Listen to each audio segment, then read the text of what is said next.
Hey, it's Chronologically Gaming, the only channel that's perpetually retro because we're playing every video game in order of release. I hope you have something left to say to April 1982 because we have one last game before we're moving on to May. Welcome everyone to April. This was our last game we played in our episode with L. Curtis B. Thanks again for joining us. This is weird, and we're going to press forward and see our next game. Our very last title of April 1982. This is ZX-Galaxians on the Sinclair ZX-81. Let's see what ZX-Galaxians is all about. If you see the front of the box, it's pretty much Galaxians, but because it's on the ZX-81, we call it the ZX-Galaxians. Another great arcade game for the 16K. 16K? That's a lot for the ZX-81. Flip it over in the back, you can see it's just a cassette tape. This one has all the loading instructions, nothing else about the game itself, but that's usual. This is by Arctic Computing with their address on the back. Write them a note, tell them how cool it is. Let's take a look at the other artwork we have for Galaxians on the ZX-81. There it is with the entire sleeve. Loving all the artwork with an example of the screenshot. Any other apps, we just have an alternate version, so let's pop in that cassette and play ZX-Galaxians for the ZX-81 in the United Kingdom at some point in April 1982. So a hostile group of Galaxians has been spotted in a battle formation close to the Earth. Your mission is to prevent an attack by zapping them as they break out of formation and hurtle towards the Earth. Good luck. Press any key to start the game. So this is by William J. Ray. Way to go, William. Let's go. Oh, there we go. Exactly what I would expect it from the ZX-81. Now, we don't have sound. There is no sound or beeper on the ZX-81, but the way it's playing is really good, especially for 50 hertz. And it's actually playing well. I would say one of the best arcade shooters we've seen. Acorn Atom had another one that was a Galaxian port, which just shows you how impressive Galaxian was in the arcades of inspiring so many different developers. So we saw an Acorn Atom game in the UK that was a really, really well done port on the Acorn Atom, specifically since it's the Acorn Atom. But this one, I would say, tops it.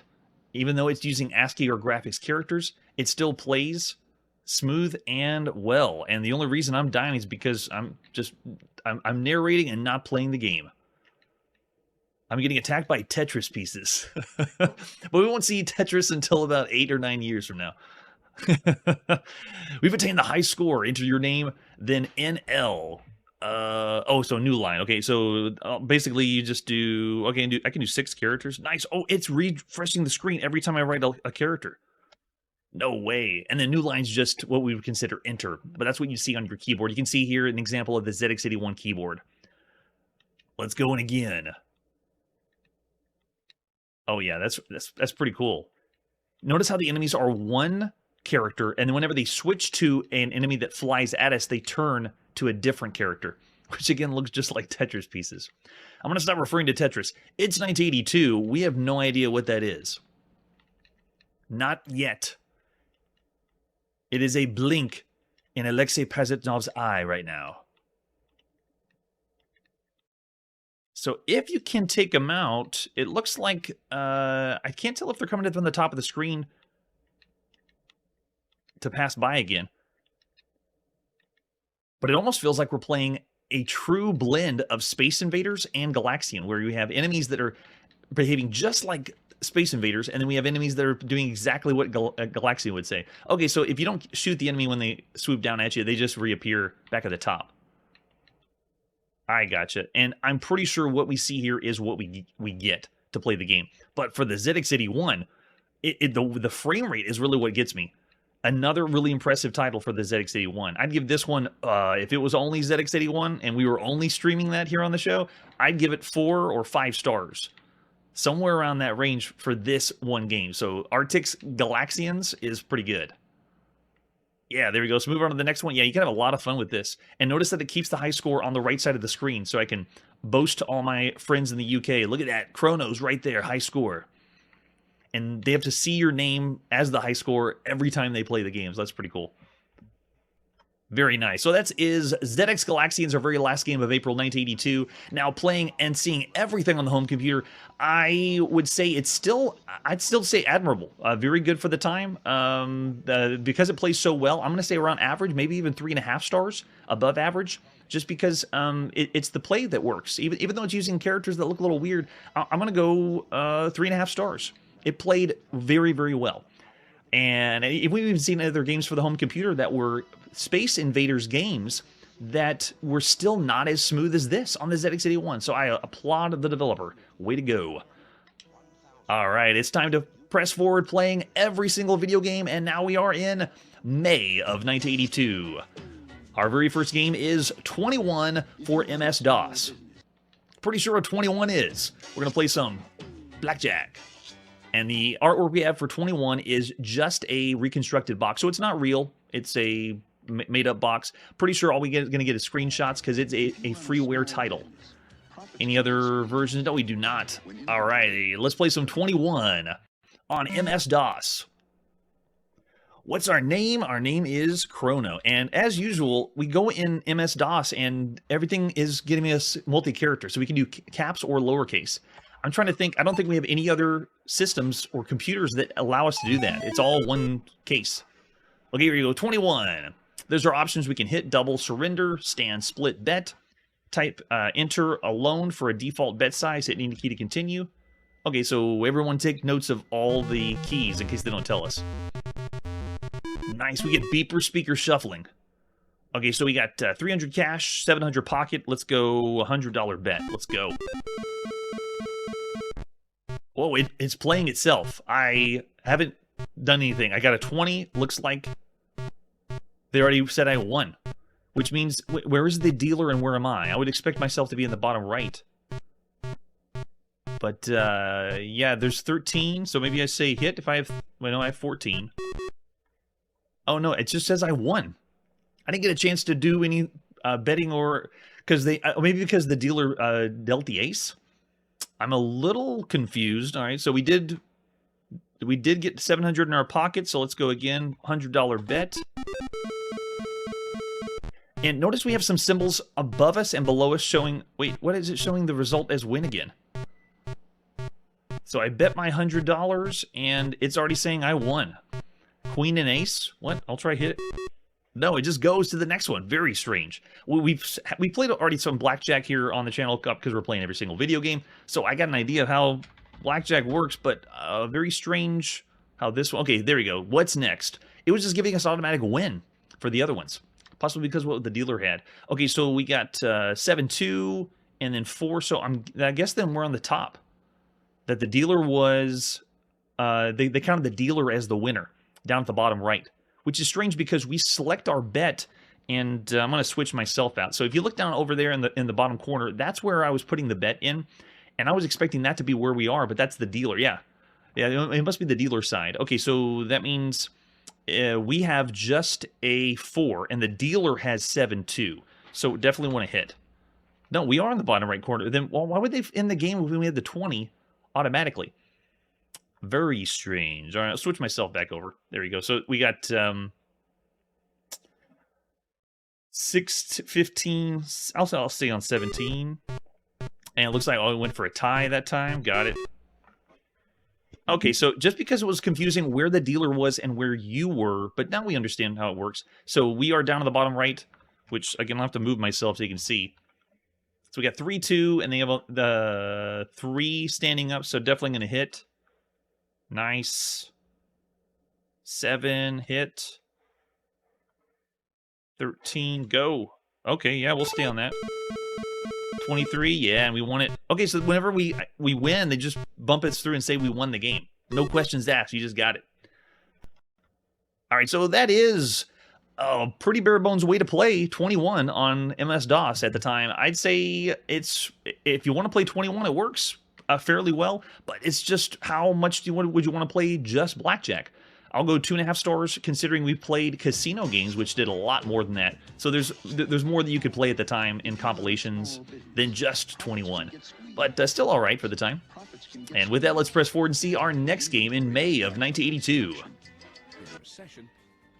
We're back on the ZX81. This is Airline.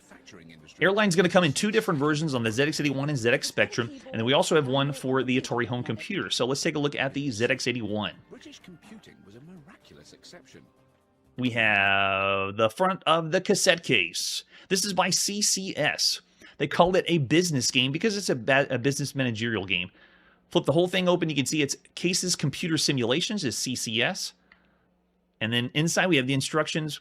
You are the chairman of the L-A-I-R, an airline which starts up business with £3 million. You have 7 years to increase your net assets to £30 million, which will enable you to raise enough finance to take over British Airways. That's awesome. So shout out to British Airways. You're trying to be better than them. Situations and costs are realistic. The need to create revenue to cover fixed costs soon becomes apparent to the player.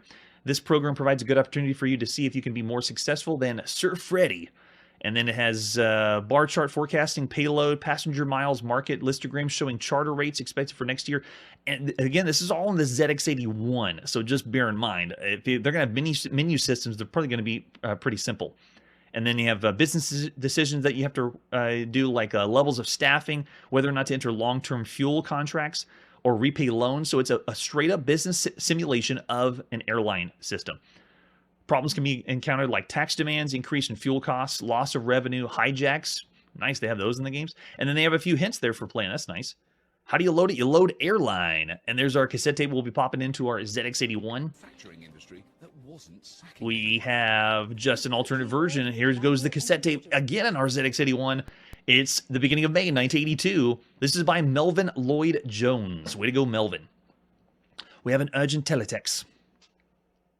The chairman of L Air, Civil Aviation Authority, have granted L Air a transatlantic license. We offer you £1 million for Gatwick facilities. Accepted aircraft charter contracts are to be finalized today. The finance director.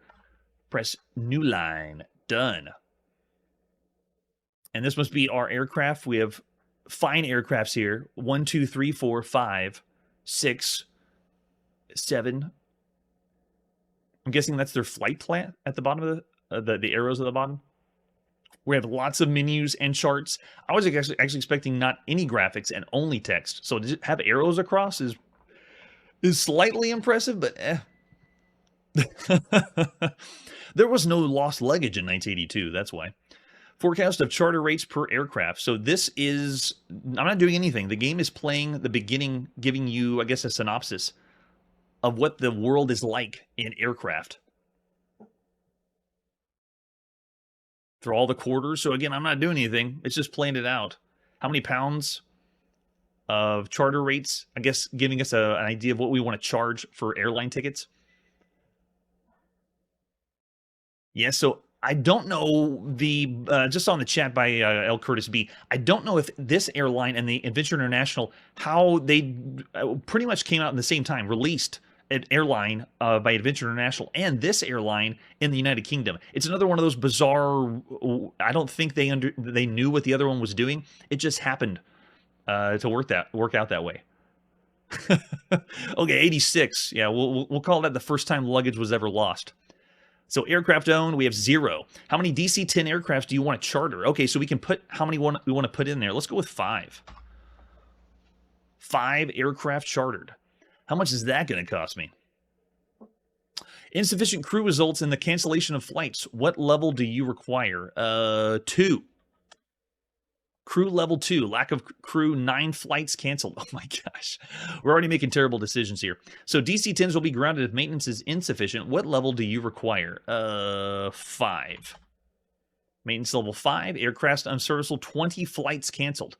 So all these, this game's playing out with a decision that you have to make. And every time I guess I ask questions, you make decisions for it. What level of insurance cover do you need? Oh man. The greater the cover of the policy, the higher the premium. And we can pick 1 through 5. Accident, passenger liability, third-party liability, hijack, let's do 4. Hijack, riot, and war. We'll do that level. The plane's been hijacked. DC-10 en route to Rome, diverted to Libya. Oh, I didn't get to finish reading it. It looks like it was hijacked. Yeah, this is more graphics than I thought, at least switching the screens up. BP Oil and Shell have today announced a cut in aviation fuel of 10%. Nice. So most likely this is all randomized. They're changing out scenarios and giving you something different every time. So thanks, British Petroleum and Shell. And then it just gives us our synopsis. So this one is a great way to do a simulation in 1982, where you just make the simple decisions and usually multiple choice. And then depending on what decisions you make, it shows you whether you won money or not money or did well on your business. I like the way that those work. We do have some already very intense and detailed simulations that we've been playing on the channel. Okay, so fixed assets, there we go. Man, if you love to see assets and money and taxes, and it was just information where you have a line items to go down, then this is the game for you. So there you go. Looks like we lost, oh, not good, 6,480, okay.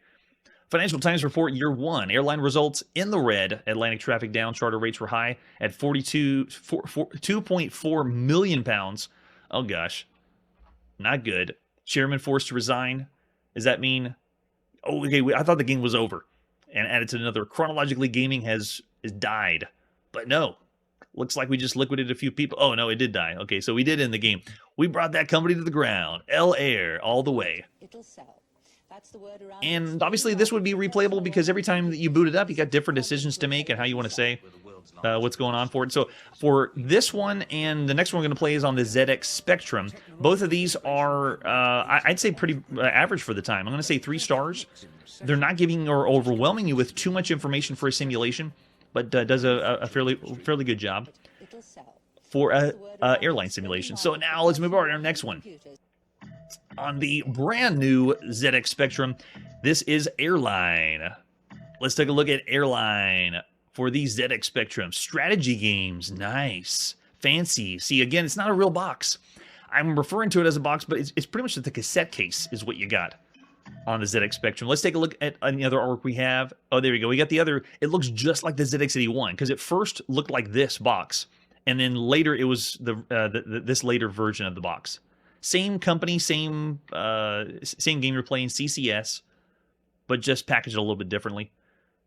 There you go. Any instructions? No, we didn't get that. We didn't get the inside fold we did on the other one. But notice how the two boxes look pretty much the same. This very salmon-looking box cover. All right, so same thing, just some alternate versions. Let's pop in the cassette tape and play Airline for the ZX Spectrum. Oh, yes, add the sound. That's the way to do it. Oh, yeah, very nice. This is why you shelled out some more money for the ZX Spectrum. You got a little sound, you got a little color, having some more fun in England. I think this will be the exact same game, but I'm now curious to see what kind of differences we get. Copies of this recording may only be made a sole use purchaser unless... Okay, so you see December 1982, that was whenever they released it again on that really nice looking box, but the old school salmon looking box is what we're playing on first. You have 7 years to increase your net assets to 30 million pounds. Yes, we got it. We had to take over British Airways. Stick it to British Airways. Maybe someone did lose luggage, and that's why they want to make this game so you can make better decisions. So there's 3 levels of difficulty. Didn't have that before. Let's go moderate because I'm pushing 1. We're not big simulation airline people here. We're not going to go for crazy mode. Okay, so there we go. That's the normal payload chart. Got it. We're going to continue there. Forecast to charter rates. Notice it's going a little bit faster than the ZX-81. Giving us all the quarters. Nice. Per aircraft. Love it. All right, so we own no aircrafts. How many do we want to charter? This time, let's go a little bit bigger. Let's use everything. 10 aircraft charters. Chartered. We'll just blow most of the money. So BP Oil and Shell today announced, okay, there you go. The message we saw before we ended the last game, we saw now. All right, pressing continue. What level do you require? Crew level, let's go 10.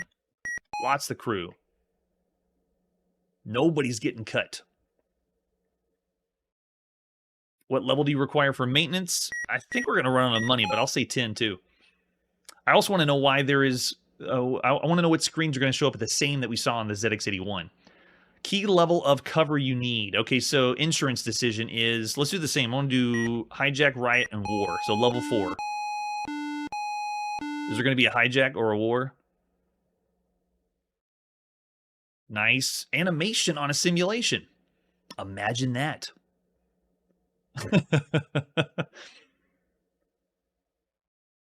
And it lands. Did it just crash into fire? We just burst them into planes. Flight LA 617 overshot the runway at Athens today. Now, again, it's a simulation. I wasn't controlling the plane. It's not like Top Gun where we are terrible at landing. We had 20 die. Oh, gosh, not good. I'm probably going to have to resign as CEO again. Claim submitted, third party. Oh, wow, that's a lot. Passengers? Is that 1.3 million that we just lost? 1.3 million pounds? Whoa. Okay, that's not too bad. 21,000. That's not as bad. At least the first row. Oh, and 18,000 for it's not looking good. Airline results were poor. Charter rates were low. 1.9 million. Just making a few decisions, we already had a crash. That's right. Looks like it picked up a hell of a day to stop sniffing glue. Oh man. Year 2. Does this mean? See, we get the one channel beeper, man. Nice. Receiver liquidates L air. Yep. Terrible decisions made. I tried to do better. Man, there's so many airplane jokes that can fit in right here. Do you know how to fly a plane? Do you want another game? Oh, then you can pick the next game. Okay, got it. Nice, there's Airline. A cockpit? What is it? It's the place at the front of the plane. Okay, so the Airline, for this one, I'm going to say the same thing, 3 stars. You can see how well it works for simulation in 1982, though. It's just giving you decisions, and that's the way to go. Very nice for Airline in the United Kingdom. And now let's press forward and see the release of Airline by Adventure International. Now, these are very, very close. It's sometime in the beginning of May. So it's not necessarily this really back-to-back, but they are pretty close. Crazy, though. So this is Airline by Adventure International. Let's take a look at Airline by Adventure International.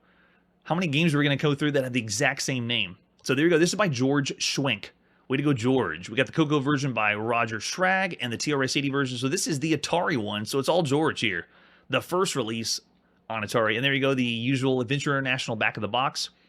This is in basic. Looks like we have 1 to 4 people that can play this one. It takes 2 hours on average to finish this. Yikes, so this might be real simulation. Adjusted age group is 10 to adult. Strategy game, got it. Sound is, oh, we got sound in this, nice. And graphics, and we get to use the joystick, okay. After purchasing diamond mines in South Africa, oil wells in Saudi, and rare beer cans in Walla Walla, Washington, I'd begun to wonder as what other trendy commodities remain to be added to my swelling portfolio. Then a snip of Ticket Girl dared to tell me, Hartley J. Wormsflother III, that my flight was overbooked. To avoid further misunderstandings, I bought the Airline. I'm here. I think I'm onto something profitable here. So we're playing as Hartley J. Wormsflother III. And that's the synopsis of the game. Nice. Yes, I really think Airline was better than the other Airline. But Airline was really the best of all of them. What other artwork do we have for Airline? We have the advertisement flyer. Also by Adventure International, Airex. Which I believe we already checked that one out before.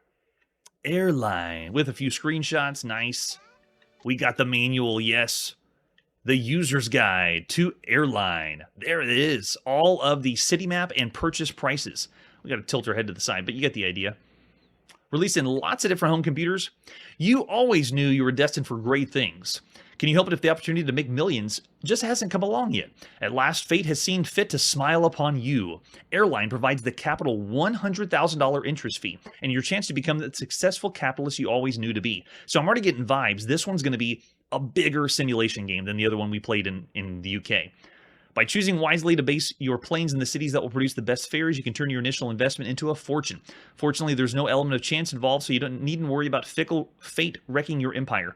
The entrepreneurial skills alone determine the outcome of your investments. The option of up to 3 other human or computer players provides a wide variety of playing combinations to choose from. Let's get down to the very serious business of making money. Now, this concept of a simulation with Airline is not new. I believe this is the 2nd or 3rd time we've seen Airline simulation games. The management simulation, though, has been around for a long time. So how do we load this? We don't need to know how to load. Loading? No way. We do need game rules. The game begins, and we are given $100,000. Well, in the UK, we are given a lot more to invest in purchase of airports, planes in 36 major U.S. cities. A key to the city airports, available planes and their purchase prices is included on the enclosed card. Object of the game is to wisely manipulate your initial capital to produce airport landing rights to the largest cities. So revenues received from fares provide the money necessary to increase your holdings by enabling you to purchase more airports and planes, and so forth, like a business game. You may purchase landing rights to any city airport that is not owned by another player. Oh, nice, so you can get competitive. Who owns what airports? That's cool. Where you base your aircrafts, collecting of fares, winning the game. The player with the highest dollar amount at the end of the game is the winner. Now, they said on average, this game takes 2 hours. On average, 2 hours. So if you had a party game, again, I'm thinking of the party games in 1982, because we play a few games that you can play with more people than 2. But if you had a party game in 1982, who was around to play an average 2-hour game? That's an average could be 4 hours to play this one. All right, so they got some playing hints for us. That's nice. Build the landing rights to airports in a concentrated area surrounding your largest city. How do you play? On the Atari, there we go. The program's loaded title screen will be displayed. You have the opportunity to choose between human or computer players for each of the 4 positions. Oh, do you have to play with 4? You cannot play by yourself, or you have to play with 3 other computers? Yikes.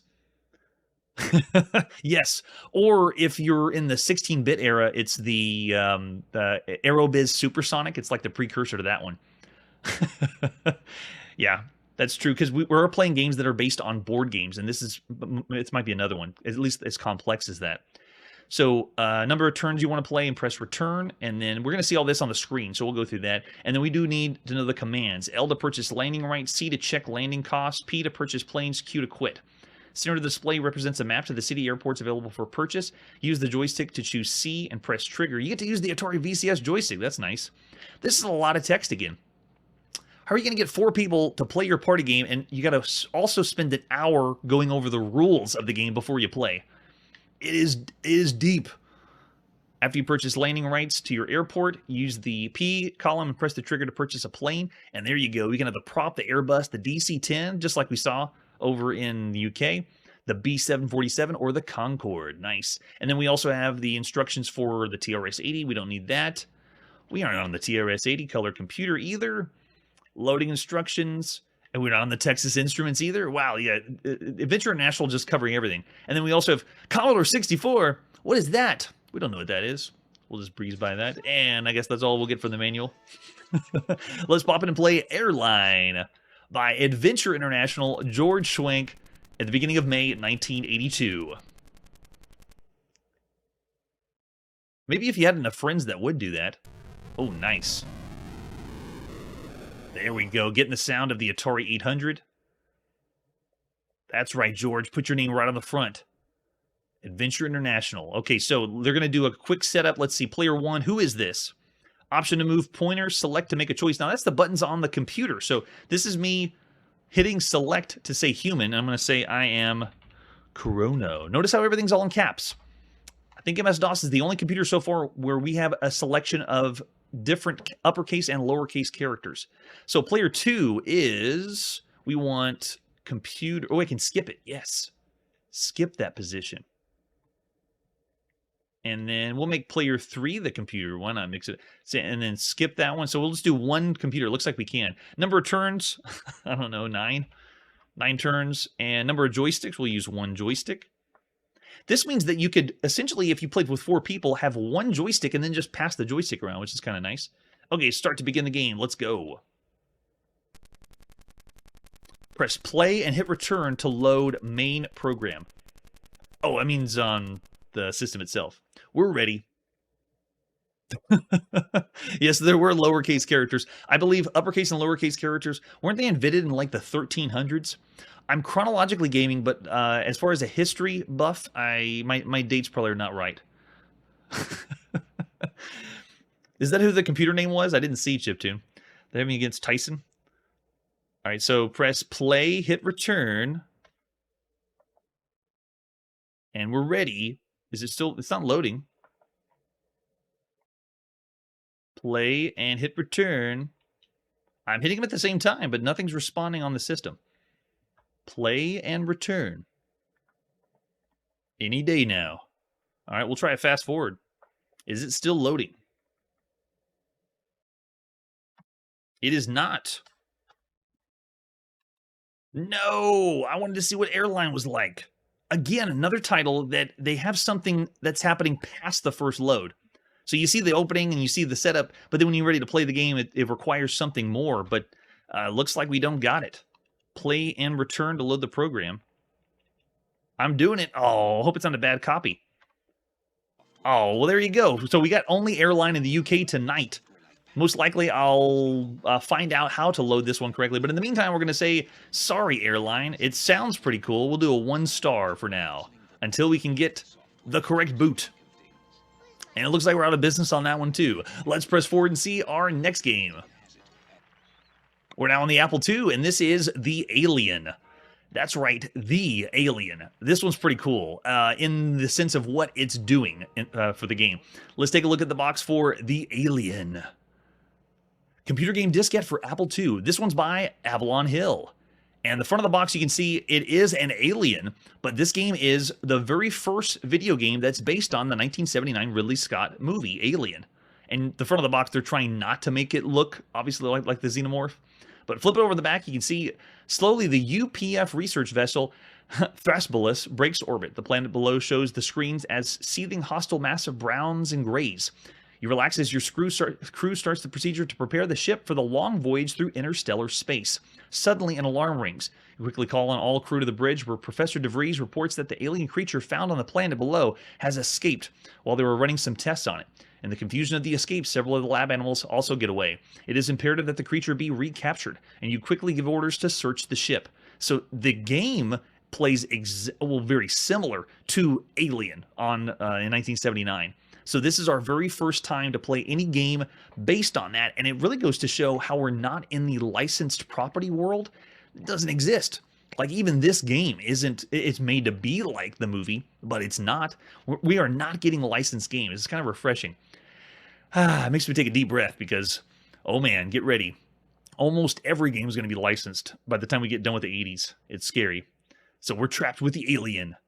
The idea is also in the same vein as playing the Alien movie. And they even, even though they're not saying anything about the creators of the movie or any of that, they're just giving you the vibes that you're playing that movie, at least without getting sued. So there's the example of the 5 1/4 floppy disk we're going to pop into our Apple II. We also have the manual because, man, oh man, are we going to need it. Here we go, the Alien. Interesting. The manual is...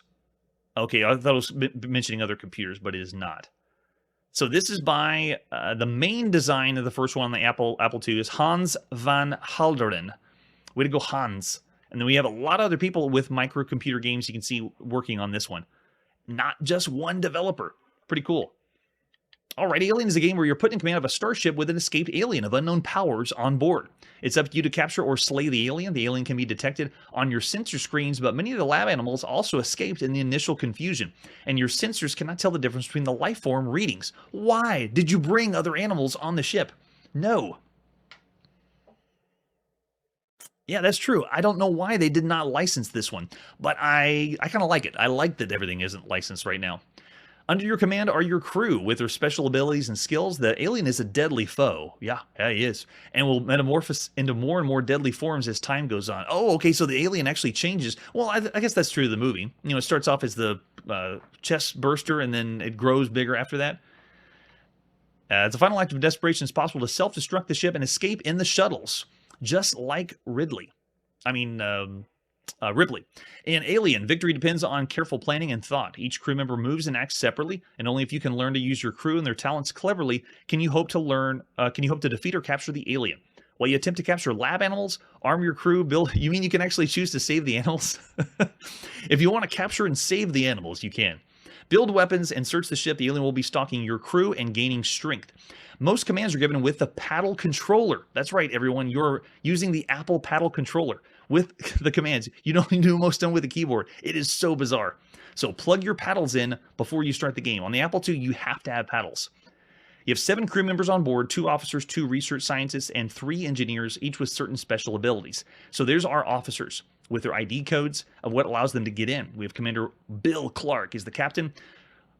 Lieutenant Becky Davis is her first voyage. I wonder if that can't be Ripley.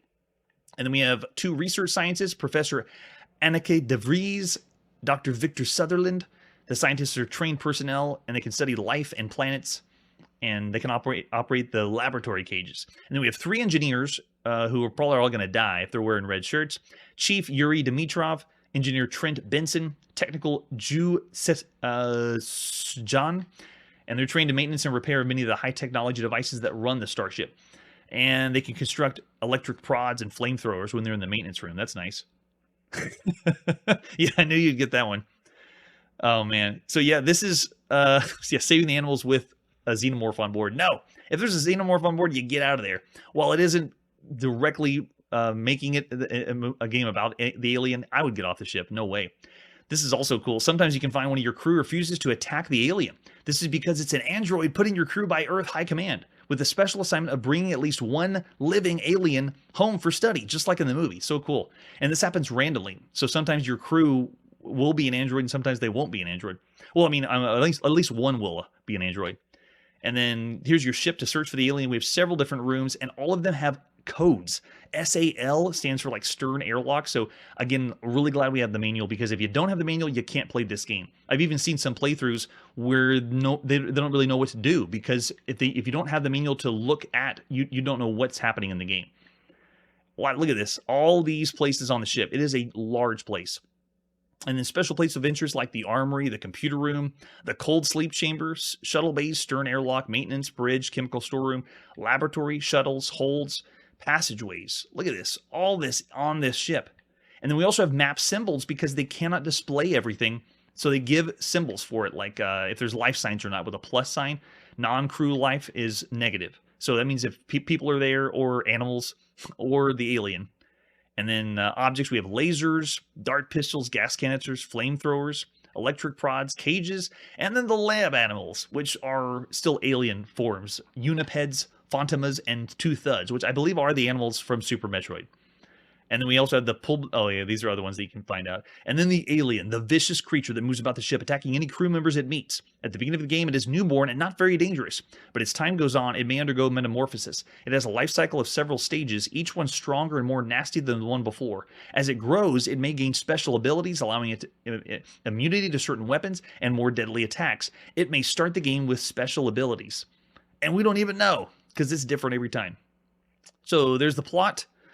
Brief outline of sequences to play, of how the game works. You have the interrupt phase, the non-crew movement phase, first action phase, the crew movement phase, then the second action phase. And it is a turn-based game.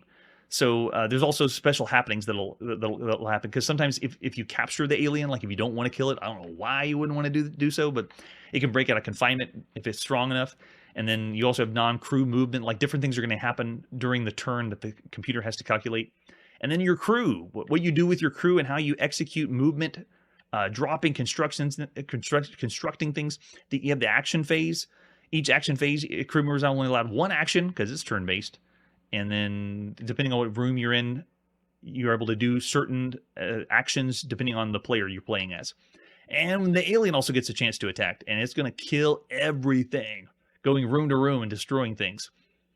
And then how you command the crew, all the different commands you can give them, like you can attack the alien, prod the alien if you got the weapons for it, put them in a cage, catch animals, open airlock, operator computer. So these are all the commands that you can do, and they're not, I know I'm going through it like you're going to type them in like a text parser, but you're not. Everything is scrolled through using the paddle controller on the Apple. So you just select all the ones you want and then push the button, and there you go. So you can do all this. Self-destruct, leaving the ship. And then you have the game director. This is when you begin the game, how to start in the game and so forth. And there's an example of the whole map, which is a really nice touch, because when you're in the Apple II, you don't get this. You get the abbreviations of all the places on the ship. But this helps you navigate and move around. But I mean, look at this. It's so large. It's like we're playing on the Nostromo in Alien. And then they go through the loading. That's nice that they did the loading at the end. Way to go, Avalon Hill. And any questions you got, you can put those in. So after all of that and the intro for the alien, it sounds epic. It is such a cool idea. It's the very first game that ever is taking the idea of 1979's Alien by Ridley Scott. And now we're going to actually play the game. Let's pop it and play the Alien. The beginning of May 1982.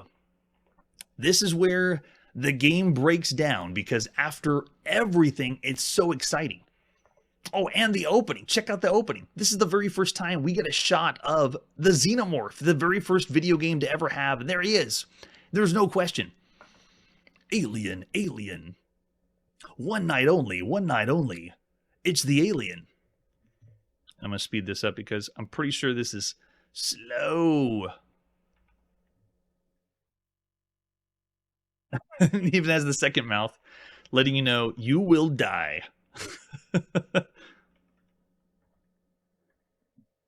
All right, there you go. So we have this cranked up, going a little bit faster than usual. So bear in mind, the entire game is 600% faster than what you would have played in 1982. All right, so what do we want? We want a new game.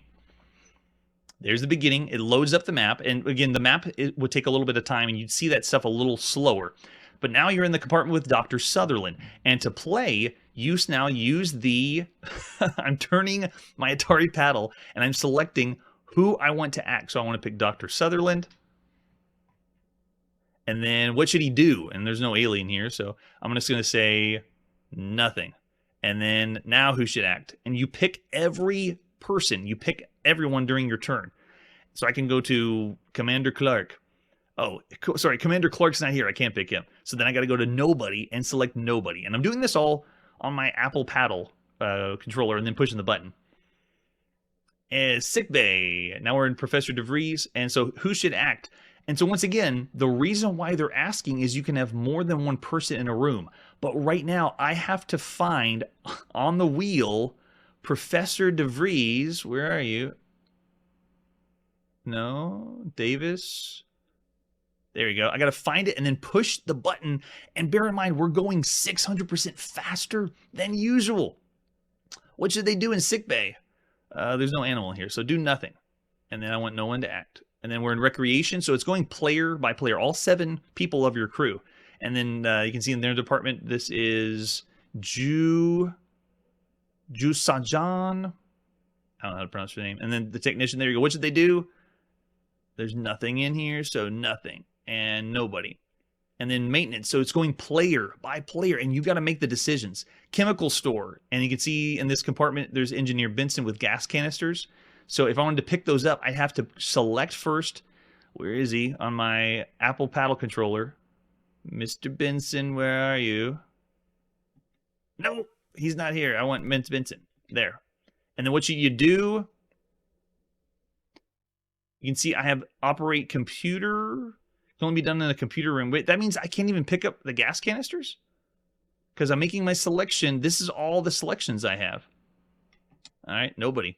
And then we're on the bridge with Commander Clark, and then you make decisions for him. Now, it's going to go through the time with a map showing what the alien does, and everywhere there's a plus in different rooms is where there's life forms. Everywhere there's a minus is where there is no life forms.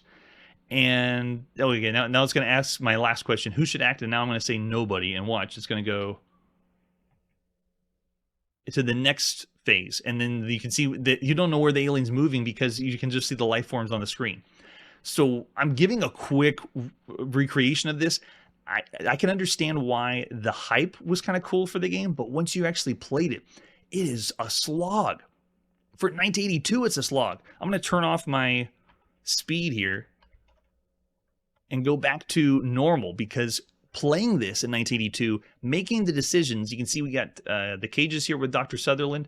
I want no one to act in the sick bay, no one to act in recreation, but whoever you pick, you can have them move around to different rooms, but you have to select them and then select the action they do. It is so bizarre, and you have to do it with a paddle controller. It does not work on the keyboard. None of the commands work on the keyboard. It's so bizarre.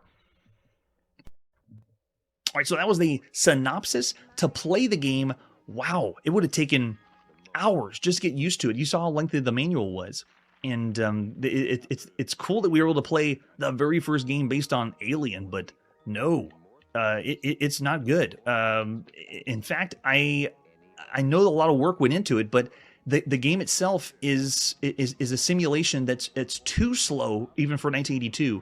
And the way you command and move everybody, it doesn't work. It's terrible. So I'm gonna say bad. It's a 2-star game for 1982. I can understand why this was breezed under the rug. Yes, right? Oh, I don't know about the guy at the end. It's too bad, though, because it had potential. It really did. And with that, let's press forward and see our next game. We're now in May 1982, and this is Alien Swarm on the Atari home computer. Let's take a look at the box for Alien Swarm. This is by In-Home Software Incorporated in Canada. There we go, Ontario. Let's flip it over on the back. Oh, there's no back. There's only a front. Well, all we got is the front of the box. Any other artwork we have for Alien Swarm? Yeah, we got the advertisement flyer with other in-home software to get all the best and latest from Canada. We also got the manual for Alien Swarm. We don't need to know how to load the game or replacement policy. Nice that they put it in there. After loading the game, select your level of play, see the options below, and press start to begin. You appear with 20 missile packs positioned across the bottom of the screen.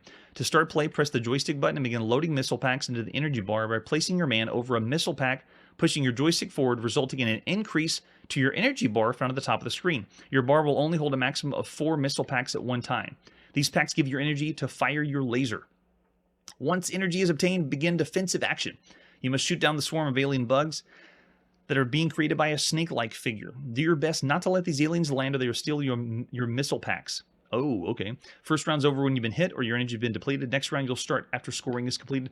All is lost when you've lost all missile packs and no energy left. So 2 players, and 2 players is alternating play, so not simultaneous play. But you can switch between beginner or pro. That's nice. There's our scoring. Smart bombs. Hitting snake causes smart bomb to appear. And then missiles fire away. Remember, you lose 5 missile packs, and then bonuses. That's cool. And then we have the updated instructions for version 6. That's nice. Spacebar is to pause the game. What else we got? So alternate version, another cracked or slightly different cracked version. Let's pop in and play Alien Swarm at the beginning of May in 1982. This is by Bruce Thompson. Way to go, Bruce! All the way in Canada. Oh gosh, I could barely see it. The Atari 800 is very noticeable for the dark colored graphics, but wow, that's really dark. All right, so we can put the buttons on our Atari computer and push option, or we're going to start with beginner mode and push start. So we are in and go. So this is me. I am loading up missile packs. You can see at the top of the screen, I just loaded up 4. So I cannot just fire nonstop. This is one of the first games where we've had an overheated or overcharged feature of guns. But you not only have to, you can see at the bottom of the screen, those are the packs. And as soon as I push fire, right now nothing happens. So when you first play the game, if you didn't know the manual, I'm moving left and right and the fire button doesn't work. The aliens can go down and steal the packs. Oh man, that's a throwback. Okay, every now and then I play a game, and this right now reminds me of when the invaders steal your life in Battletoads on the Nintendo Entertainment System. It even is making the same sound as that. No way. Yeah, it looks and feels just like it. I'm just gonna blow up. The things that I've seen that think it's the first time, no, not here on Chronologically Gaming. All right, let's go in again. Oh yes, it is kind of like rip-off. All right, we're going in. Let's load up some packs. And you can see as I shoot, the packs slowly go down. So not only are you have to worry about your firepower, you have to worry about the enemies on top of the screen. What? These patterns are crazy. All right, so I got to load another pack. It was telling me when I was low. That's nice. But a limited ammo fixed shooter. How about that? If you see the top of the screen, that's the bar for my shots. Oh, one's coming in. He got it. Okay, if the packs drop, don't get underneath it. You'll get smashed. It is so hard to see the screen, though. It feels like my contrast is turned down. I don't think I can get the guy floating at the top. Oh, I can shoot bullets. That's a nice touch. I gotta remember that. Once you shoot one that's grabbed one of your packs, it comes down and smashes you on the face. Looks like you can blow up the trail that it leads, but I haven't got a shot between the eyes.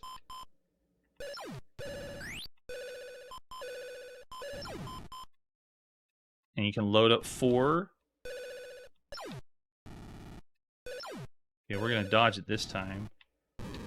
Oh, okay, you have to wait for them to go get the pack and then go to the top. Very cool idea. First time we've ever seen a video game that your firepower can be stolen. And you're limited in firepower. Well, we've seen limited firepower for a fixed shooter, but that it can be stolen is a nice touch. So you have to charge up. You can see the top of the screen. I got my 4 packs that I just loaded up. And now, okay, I can hit the guy between the eyes, but he just doesn't go away. So what's the point of the alien at the top of the screen? It's just jumping around, dodging patterns or something. All right, let's go in again. So I don't. Maybe you just pop in for points if you can. The firing timing is a little different too. I can't just go. Yeah, it's still one shot at a time, just like Space Invaders.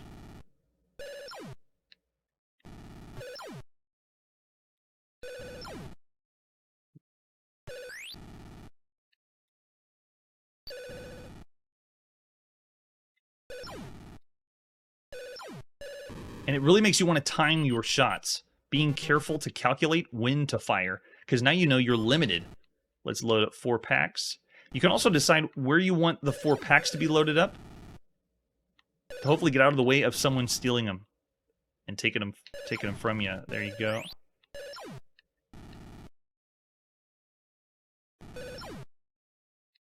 And it is nice they start with fast formations while they shoot, and then they slow down. Oh, yeah, I just fell right into that one. Okay, that's pretty cool.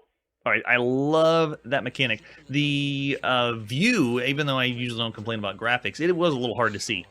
But I'd still say for the time, it's an above-average game. I'm going to go 3.5 stars for Alien Swarm.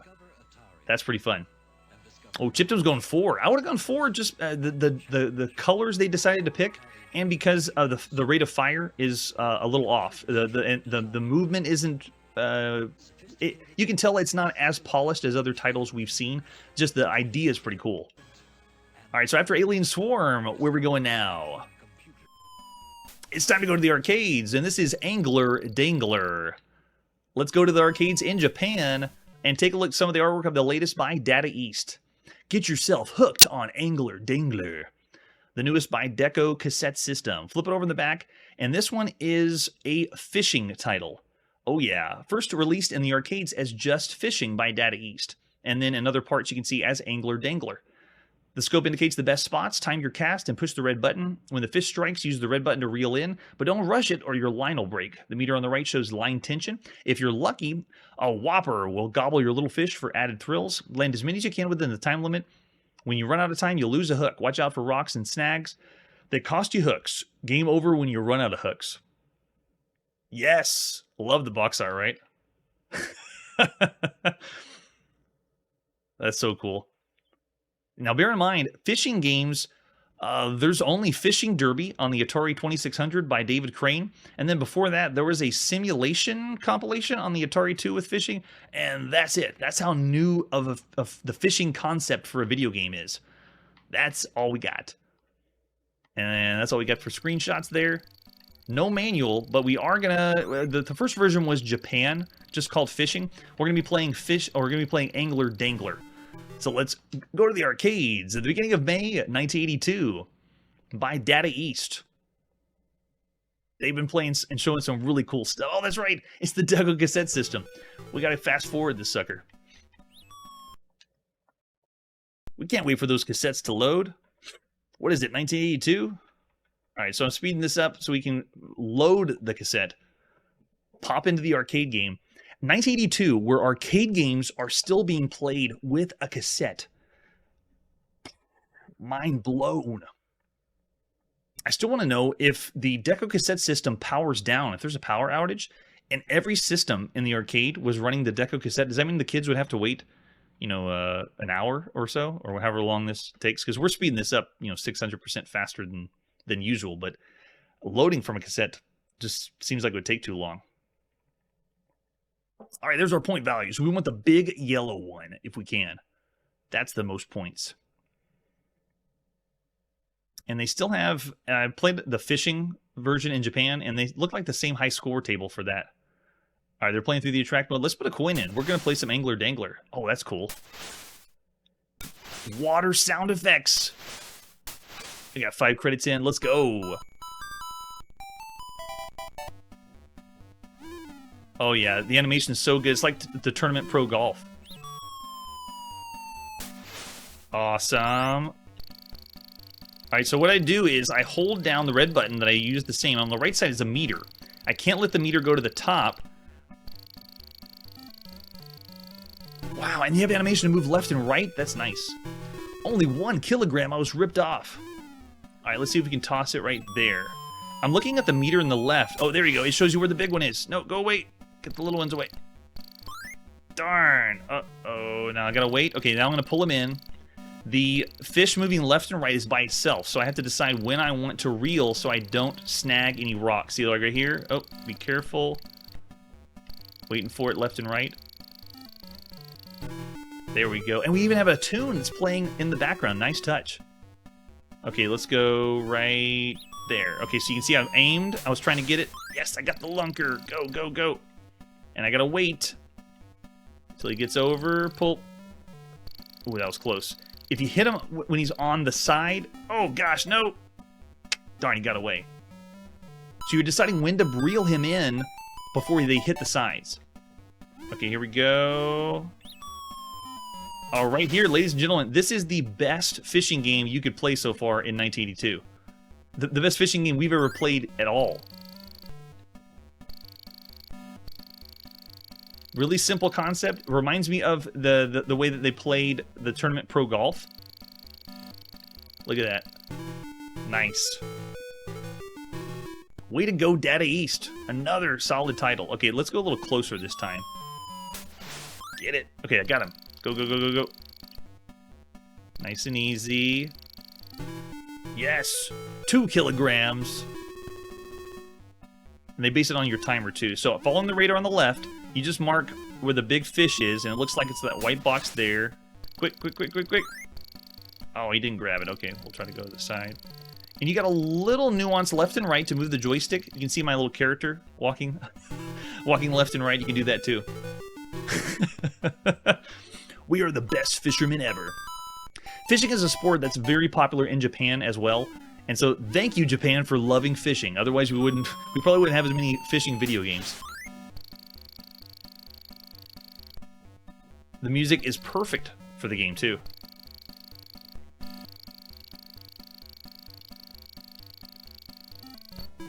Feels like I'm getting ready to start a song. Nope, and we lost a hook. Darn. We put enough coins in, though.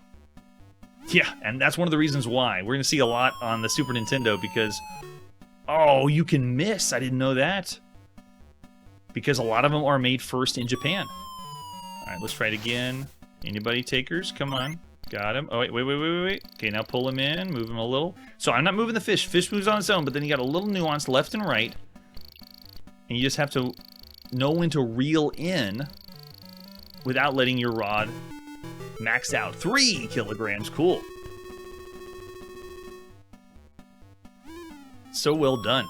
I think we're going to overshoot. Oh, he got it. Darn, I didn't want that one. Let's reel him in. So if you get a fish from farther away, I think that's more points. Oh, I see what happened. My meter on the right maxed out. So if you max that out, it's breaking the line. Player 1, game over.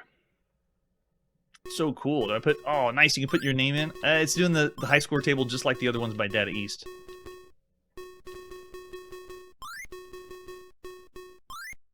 So cool. Yeah, Angler Dangler is a winner. Let's go. Fishing time. Right there.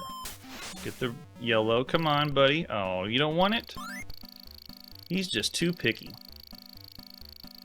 Yes. Man, just like the golf game, this is so good. This is so much fun to play. Did we get it? Got him. Okay, let's go, go, go. Now, the larger fish, like this one, they make your power meter on the right go red faster. So you have to figure out... Oh, nice and easy. Nice and easy. Go, go. Oh, nope. Yes! 5 kilograms. Nice.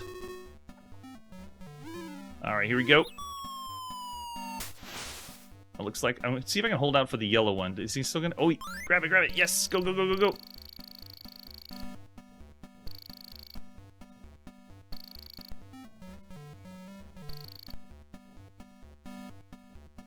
Nice and neat. Oh, tricky, tricky.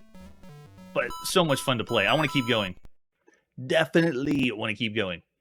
So first released in Japan as fishing, Angler Dangler in the rest of the world. This game is to tell you the truth, even though it's one of the first fishing games ever, this is an exceptional game for the time. Very fun to play. The mechanics really good. I'm actually going to go. Do I want to say it as one of the? Yeah, that's tight. I'm trying to think of the other ones. No, for 1982, I'm going to go 5. Angler Dangler is one of the best games you could play in 1982. It is so good. It's got the sound, it's got the music, the gameplay works, the concept of the fishing game works great too. Amazing.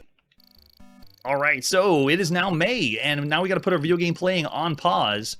As usual, if you went back to 1982, what would you rate all these games on our 5-star scale? That's it for today, and like I always say, I'll see you in Japanese arcades. Hey everybody, thanks for checking out the channel and joining me on my quest to play every single video game in order of release. We'll be streaming live every weekday at 9 p.m. Central, so join us and let us know if we missed any games along the way. This video would not be possible without Launchbox, RetroArch, and MAME. Tell all your friends there's some crazy guy named Chronologically Gaming trying to play every single video game. We have links down below that'll send you to places like our Discord and Patreon, and one that says all the video games we've ever played. If you go there, it's a list of everything, and you can click right to the game you want to see. Chronologically Gaming is the name to look for. We are perpetually retro, and we will catch you next time.